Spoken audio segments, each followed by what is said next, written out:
Techzine Talks. Dit is Techzine Talks. De podcast over enterprise technologie met uitgebreide IT-inzichten en analyses. Wij halen de ruis van de lijn. Bezoek techzine.nl voor meer informatie en vergeet je niet te abonneren op deze podcast. Hier zijn Koen en Sander. Welkom bij deze nieuwe aflevering van Techzine Talks, die we in het Engels gaan doen. Because we have an English guest, so we're going to switch to English. We're going to talk about digital health today. Of organizations, not of people, but of organizations, Sander. So you came up with the topic? Yeah, I don't have an English name, by the way. I'm still Sander, but I mean, you can call me Sander if you want. I thought it was an interesting study done by Zoho. That's why we have Suvish on the line here, dialing into our studio. Yeah, welcome Suvish Viswanathan. I tried, sorry. Head of Marketing UK and Europe. Welcome. Yeah, thank you very much, Koen and Sanders. Yes, it's an interesting study. I would be curious to know how my name is pronounced in Dutch. Well, I think Viswanathan. we would say Viswanathan, I think. Okay, all right. Something like that. But I mean, it's fine. I hope you're not too insulted by our massacring your last name, but it's going to be. Let's hope we have a good discussion now. I've heard worse. Fine. Oh, okay. That's always good to hear. So let's just start with the general concept of digital health, right? So, what do you think of when you say that digital health? Yeah, it's we started this sort of doing this survey a couple of years ago, and the idea of this was to understand what is the health of companies out here in Europe when it comes to digital maturity, adoption, etc. Right? And we obviously have several thousands of customers across Europe using our products, so we get on the ground feedback almost on a daily basis, right? So what is the state of these companies, etc. And we see very sort of level of maturity across these companies from different industries, different size, etc. And this is, for us, it was important at least to know and also to highlight where companies in Europe stand when it comes to digital health. And it's important because, today we are talking about AI since the last couple of years.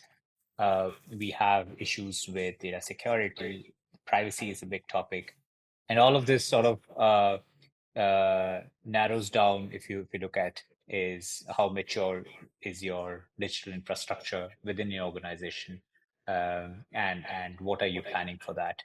So this is our way of understanding the market and also highlighting the pain points, the loopholes to the larger organizations. So when exactly did you start doing this?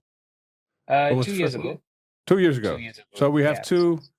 So we have two studies done now, two surveys, right? So 2023, Correct. 2024. Okay. 2024, yes. Okay. But before we go into the survey and the results and what those mean, I would also like to know what does it mean for Zoho? So what do the results mean for Zoho? Does it guide your product development, or how do you use the results of a study like this? Yeah, I think from Zoho standpoint, this is obviously an anonymized study, right? So it's not we don't see who has responded to the survey, etc. But for us, it is important to understand where the market stands today, right? Where and for which sector of the companies, of what size, where do they stand in terms of maturity, in terms of adoption, and do they have the right digital tool set in place? Do they have the maturity that takes for businesses to scale from point A to point B? the right privacy context, the right security context. So it's a mirror to what actually the market, where does it stand today, basically. Yeah, but it can also mean. But it can also mean maybe adding some features to products, or because you see there's high demand or there's very poor digital health in that area, maybe focus more on that part of the portfolio. So I take it you use it like that as well, right? So if you look at the survey and the report, we don't go deep into looking at the features of a particular product, etc. Right? But it's more of a for example, if there is sort of appetite for having digital tools in place, but then there are certain bottlenecks in an organization. If we have to understand what those bottlenecks are, then it is easier for vendors like us to work on those bottlenecks so that the adoption of digital tools is more widespread, right? From that context, yes, there could be some feedback out of it, but it's more of general awareness that we want to create in the market, right? To create a benchmark. Hey, if there is X percentage of companies that have really good digital health, and this is what X and Y, ABC thinks that takes for a company to be a good in terms of digital health. What should I do to reach that stage? Right, that general awareness. And do you think companies are a very good judge of their own health? Right, but one of the things in personal health is always, if you search on Google, you can be an expert in I don't know how many things, but you're not necessarily a surgeon yet, right? So, how much value do you place in this in the feedback you get in this report?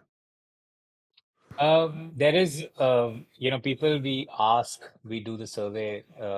They are deep into the day-to-day operations of within their companies, right? So they are subject matter experts, and when they see the operations within the organization with a broader pair of lens, then it comes from an expert, right? So if they are talking about, for example, customer experience as a topic, and they see that they don't have sufficient tools in place that gives them end-to-end visibility of customer journey, then that needs to be taken seriously, right? Because it comes from an expert. It doesn't come from a of someone outside sitting at the fence. And when you see a certain percentage of people saying the same thing, it creates the reference, it creates the benchmark. Same goes for other topics that we have touched upon on the study. But don't you think that some people are too locked into their own organization that they think everything is going great and they have the best solution, but it could be so much better because they just don't know what's new, what's out there, how you can improve a customer journey, or how you can apply better security to your organization, for example. Because we hear from security organizations, when they do service, it's usually pretty good what they're all doing, but when they run tests on the network, they find a lot of open holes and things that could be patched. So isn't it a bit of a... Yeah, no, that's a good point, Kun. So when you, of course, in larger organizations, there are a lot of silos in place, and we also call it as digital silos, right? So the various islands that don't sort of work with each other. And this also corresponds to the score you get in your digital health audit, right? And today, the role of a digital officer is quite common. It's been picking up pace since last few years, but companies of certain size, almost all of them have a chief digital officer or digital transformation officer. The nomenclature might change with company, but then the outcome expected out of this role / department is same, right, or similar. That cuts across the organization, right? It's not digital team is not then meant for a particular department. It is then meant for how do I rewire every function of my organization so that there is an ability to or capability to deploy technology at scale, right? And allows the organization to work together. Now that's an ideal state, but that's I think the mandate is common across organization wherever they have digital teams in place. So for the survey also, we took departments that have a common knowledge across their organization. So it's not like we are looking at sales department or a finance department, but people who have the knowledge and awareness of what's needed in general for line of business. Yeah. So now let's get into the actual findings and the conclusions of the report. It would be interesting, I think, as well. What are in your opinion? What are some of the key findings? What surprised you? What made a lot of sense? So could you just go into that a little bit? Yeah, I think some of so we did this survey in 5 European countries, right? UK, Germany, Netherlands, Spain, and France. Now, when you walk around I come to Netherlands almost every month, and I've been doing that for the last 7 years or so. You see the digital adoption in Netherlands is quite well advanced or progress in nature when you compare it with, say, Germany or France. But the survey gave us a bit of a contrasting result compared to the perception that we have, right? And like, for example, Netherlands, what we found with this survey is 19% of businesses they believe they have good digital health. There's a slight increase from 2024 numbers, but Germany, for example, has 33%. So that's quite a big difference. Yeah, but that also depends on your frame of reference, obviously, right? So, and maybe it's even a cultural thing. We do complain a lot. It can always be better. That's pretty Dutch. Yeah, no, it's that's why it was surprising, because when I see on the ground, it's a completely different reality, right? So, but it also, we have all the companies that are focused or concentrated in the big cities, but when you go outside of those cities, the adoption sort of tapers down massively, and then you see companies are still stuck with old process. Work a lot on spreadsheets and things like that. That is also adding to the mix, that how many of these are coming into this digital economy of the country. But I think it also depends on the level of detail of the question. Right, because I think when you go, I read and studied the report as well before this recording, and when you look at the when they go into specifics of reasons not to do something or for poor digital health or for good digital health, then you see that the obvious reasons that are associated with poor digital health are not necessarily very prevalent in the Netherlands and are higher in the in Germany and in most of the other countries. So it depends on which part of the study you look at, I think. Yeah. Right, because one of the things that struck me was there was one item, I think it was a lack of integration between tools or something. There was one of those things, and that's one of the key the basic things that you need to do if you go to the cloud and if you adopt multiple different technologies. That was seen as a very big inhibitor in, for example, Spain, but not in the Netherlands, and I think Germany was somewhere in between. So it depends on how you look at the report as well, right?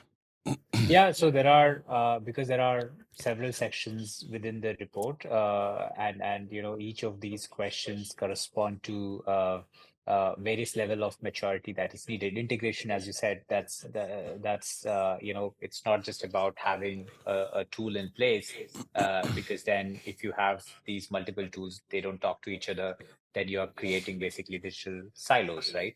Uh, uh, as part of the adoption and getting real benefits out of the digital transformation, you also need these tools to work together and to have that right employee experience. Because if the sales department doesn't know when the finance department is going to release invoice, or when the legal department is going to release the Yeah. contract, then what's the use of having these digital tools, right? So you're right. Each section of the report has to be looked in its entirety and see where the companies stand, which is what the report provides you that insight, right? So and then you can further drill down. Yeah. Yeah, I don't think we need to go into all the percentages and all the numbers, because usually people get lost very quickly when they hear all these things. But maybe more on a higher level. Some is it improving? Yes, a little bit, but in some Yes. ways it is, in some ways it isn't. I see the percentage of companies with poor digital health has actually increased in the past year, but then the sum total is actually better. It's quite. So what are your? Do you see it improving? Maybe that's the biggest question that we have. It is improving. Also, I would say, Sanders, that first it was post-COVID, and now with this whole AI hitting all of us, right, in multiple directions. That sort of these two, I think mega events has exposed the digital health of organization, right?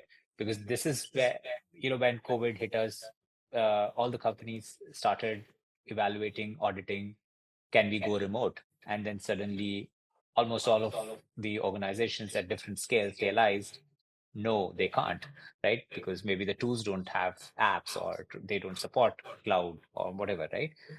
And then now, when everybody is talking about AI, companies are evaluating, can we deploy AI? Then another set of exposure has come into limelight. Hey, maybe, AI is there, but maybe we are not ready, right?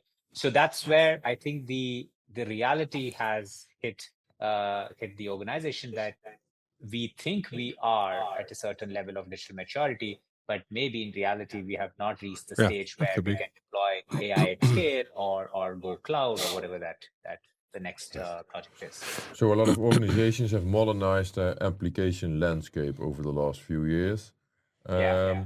Do you also think it has to do with, because I wrote a couple articles on this, is that we're moving from a best of breed towards a more best of suite approach? We see a lot of organizations combining things and taking from the same supplier, because there's a natural better integration of applications than when you have a best of breed and you have to build it on your own usually. Is that something that was in the research as well? It is partially covered in the research. Of course, there has been an ongoing debate for about a decade on best of breed versus the suite-based approach, right? And we as a company have been playing the platform or a suit game for a long time now, and it's covered as part of the experience, right? Um, Most of if you look at CRM project, or a HCM project, or a digital transformation project as a whole, uh, sort of fails because of lack of internal adoption. And that internal adoption comes at a price of, how is the experience that the employees are having using new tools, what are the vendors doing or the companies doing in terms of educating, all of that, right? So how are they really adopting these new tools? And that's where the question comes in. Are these tools designed, architected to talk to each other, work together, they seamlessly pass the information data across these modules, etc.? So It is not explicitly covered in the report, but there are indicators that when you have a tool set and architecture that works seamlessly across modules or function, then you have better experience and then hence the better health that is needed for the companies to go to the next level. One of the things that struck me when I read the report was that company size apparently is a very big indicator of digital health. So bigger is healthier, basically, which is not necessarily the reference or the connotation that I have when I think of big companies that they are digitally healthy, because usually it's a bit of a mess with lots of silos and lots of legacy and lots of all the obvious things. Is there? I've been trying in my head to try to explain this correlation. Do you have an answer to this apparently paradoxical kind of correlation? Yeah. I think this is something which we also noticed in both the versions or editions of the report. When you look at larger organizations, they have quite a complex and sophisticated approach to digitalization. And because over the period of time, they have gathered so much of data, whether on premise or on cloud, there is some level of awareness that is there in the organization in terms of going digital. Now, how successful that transformation has been or not is secondary, right? But that awareness or the need for digitalization is always there. Now, when you compare it with that small organization, I think digital transformation is not something that comes first in mind of smaller organization, because they are preoccupied with doing what they have to do to sort of bring food on the plate, right? Yeah. And to grow. So in that process, smaller organization keep digitalization sort of delay the rollout of these tools. Having said that, smaller organizations are more nimble, they're more flexible. Yeah, that's what. Yeah, Adoption yeah. is quite faster.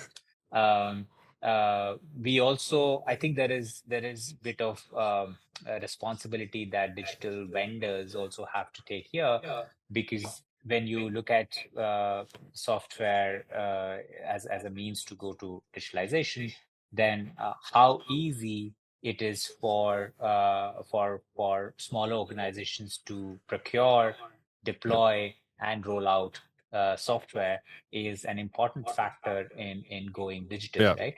I think it's a very good point, because for most software vendors, the smaller organizations aren't the first target audience, right? They go for the big fish first, Yeah. and then maybe it trickles down to the smaller fish. I think that's a very good point. Yeah. So we talked about modernization, replacement of legacy applications, about integration.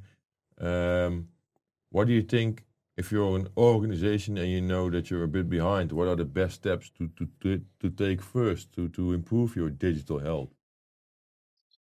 Yeah, I think the first step, I mean, this is something which we also recommend to our customers and also to potential companies, right? Companies have to start with basic auditing, right? They Now we know that in today's at least scenario, almost every process that an organization is into can be digitized, can be connected, and can be analyzed, right? Now, from that standpoint, what is that honest audit giving back as a result, right?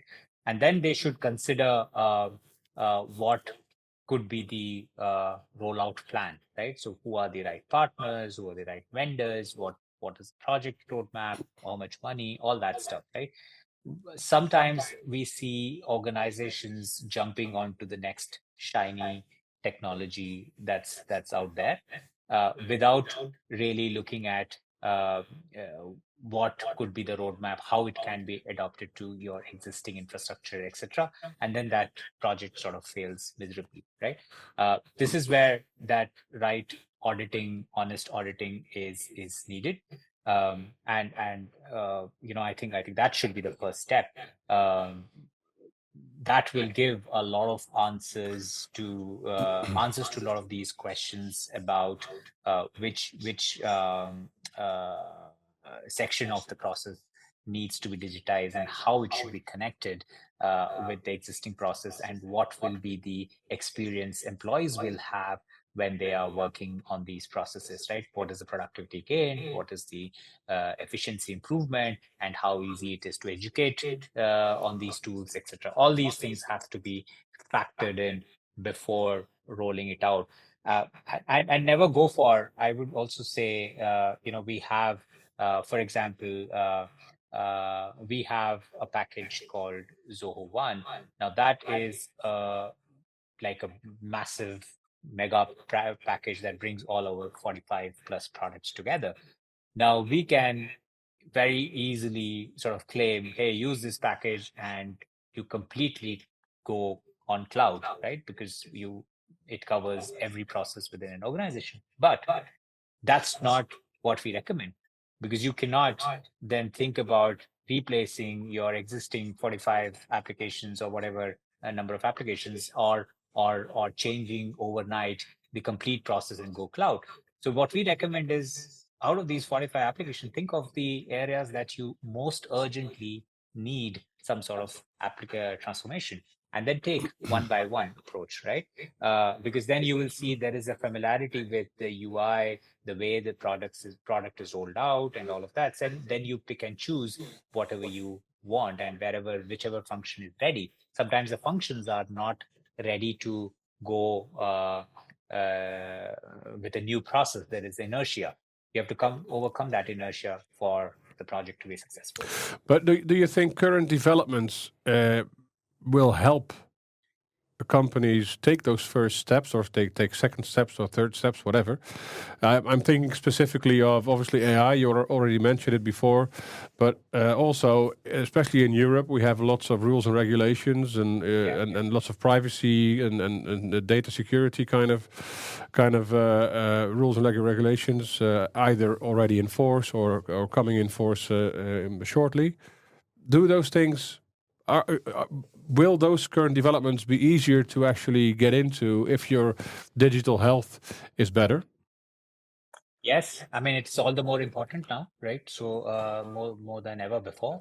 When it comes to regulations, I think these are important and good progress that's coming in, right? Because with regulations, that these companies will be forced to look into their digital infrastructure, and really audit it before rolling out any plans. In terms of compliances, for example, right?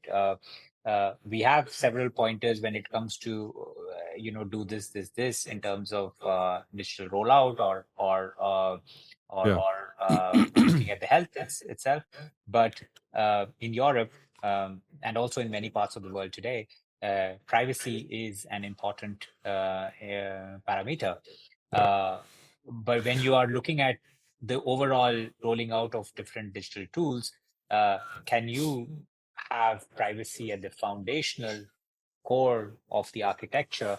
And when there is data involved, whether it is employee data or customers' data, are you looking at that common consent framework across these tools? Well, and I would imagine, I would imagine doing the auditing that you mentioned earlier really already helps by sort of defining all these areas where you need to be focusing more in terms of also of their rules and regulations, right? In terms of privacy and security and all that stuff. Yes. It's a blueprint of what you want to achieve with keeping, the cliched now people, process, and technology, right? It has to come together, and it is all the more important in today's AI compliance regulations, all these changes that are happening in the world. And AI, is that something that needs good digital health too, or Yes. yeah? Yes, I mean, if you look at enterprises or businesses, they have mostly structured data, right? AI. I mean, there is now development. It's like every 2 months, every 3 months, we are getting new news about what's happening in the world of AI. So It's there very is unpredictable, also, right? yeah, it is. It is. But then I think certain foundational elements sort of remains constant, on top of which AI has to play its game. At least until last year, we knew that AI or LLMs on structured data wasn't the most effective way. But in the last couple of months, we have seen developments where now LLMs functions quite well, even on structured data. But then you need to have data to work, for your LLMs to work, and you need to have that data in a certain manner for it to function. And that's where I think the importance, relevance of a good digital health plays a role in looking at anything future, whether it is AI, I mean, technology, or I think, something else. it's also sort of an open door, as we would call it in Dutch, because obviously everybody wants to be healthy. So every company wants to be healthy. So better health is always better for everything. But it is. I think what Koen rightly mentioned is it's nice to know where you should start, because I mean we all want it. It's just getting there is not necessarily easy. I mean, we've seen that the progress over the years hasn't been huge, right? So maybe finally, just to wrap it up, are you optimistic that we will see a bigger jump next year, maybe because of the attention on digital health that we have more now, or how do you see the future for digital health? I mean, we being a digital company, I'm obviously optimistic. Well, I would have been very surprised if you said, "Well, I don't see this going very well." But yeah, Yeah, but I think there are a lot of tailwinds as well, right? So the way the macroeconomic environment is playing in, with all the geopolitical news that is going around, right? So I think there is definitely an uncertainty as how much you should invest, where should you invest, and all of that, right? But there is also, I think, almost a certainty that there needs to be an investment on technology, right? And more so for European companies, with all the changes in geopolitical environment, right? And I think there will be some acceleration because of this newfound purpose that, hey, we need to be technologically more independent and more sort of advanced, and that starts with having a good digital health. Well, let's hope the cost will go down as well then, because that was one of the big results of the study as well. That costs are really for most of them are the most important. I mean, that really increased at least. So they saw a big increase of cost. Everybody saw that. I mean, and we all see it. That doesn't. But if you have to invest, then cost obviously is a very big thing. That's a big entry barrier, right? It's a big entry barrier. It is. All right. Thank you very much. I thought it was very informative. So I hope you enjoyed the conversation as well. I did. Thank you very much, Koen and Sanders. Yeah, thank you, Savish, for joining our show. If you found this an interesting episode, please feel free to share it with your colleagues, friends, and whoever might find it interesting. And don't forget to subscribe to our podcast. You can do that through Apple, YouTube, and Spotify. Thank you for watching and see you next week. Techzine Talks, de podcast over enterprise technologie met uitgebreide IT-inzichten en analyses. Dit is Techzine Talks. Wij halen de ruis van de lijn. Bezoek techzine.nl voor meer informatie en vergeet je niet te abonneren op deze podcast.